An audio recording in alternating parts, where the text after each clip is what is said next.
probably since I was about 12 years old, I have loved hip-hop music, mainly instrumental stuff.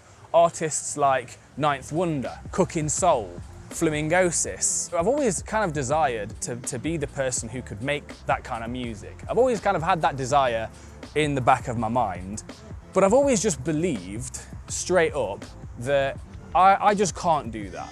The people that make those beats, they just have something that I don't. They're musically talented, they're gifted naturally, they probably spent a lot of time in like studying music, like music theory, that kind of thing.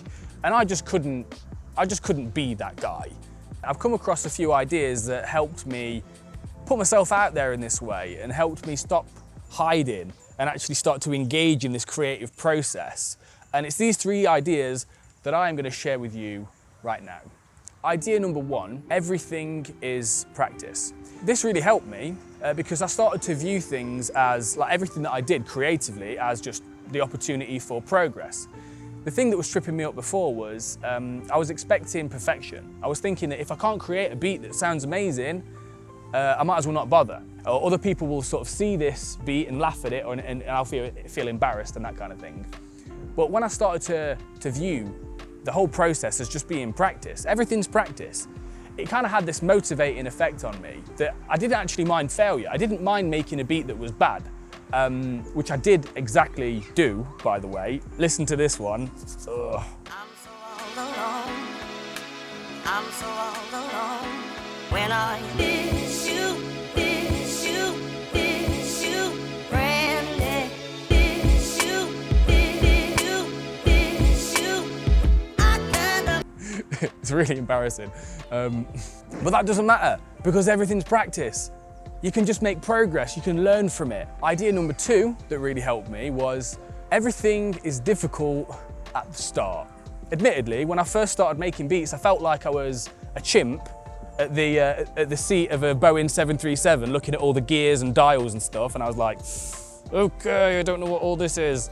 That's another thing. I was looking up to these people, all of these beat makers, I was seeing their beats, I was enjoying their beats, I was like, this is some amazing stuff right now. And for some reason, I was comparing where I am now with where they are.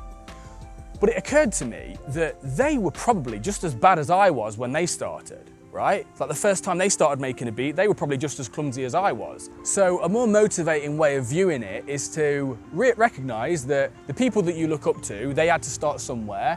A journey of 1,000 miles begins with a single step, and just laugh at the process. When you start, you're probably bad at this, and that's fine. Everyone is. The third idea, which really motivated me, was simply a recognition of the fact that with enough consistency, with enough application, with enough persistence, you can get good at pretty much anything. And that's kind of motivating. Just think about that. How amazing is that, right? The things that you look up to in other people for being skillful, producing amazing stuff, building a business, whatever the case is, like the kind of person they are, whatever, with enough application, consistency and persistence, with enough of that energy across time, it's like success is almost assured if you just stay along that path, if you keep progressing, rather than expecting perfection.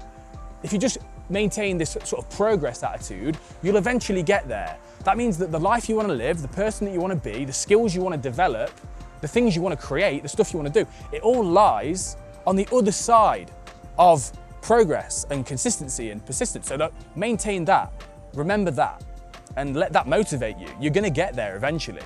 So by internalizing these 3 powerful paradigm shifts, I have actually published a bunch of beats to my SoundCloud account.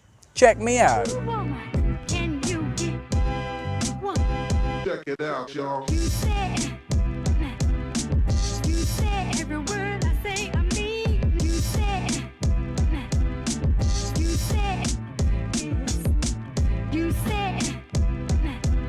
Now, admittedly, my inner critic says they're not that great, yada, yada, yada. But the point is, it's okay, because everything's practice.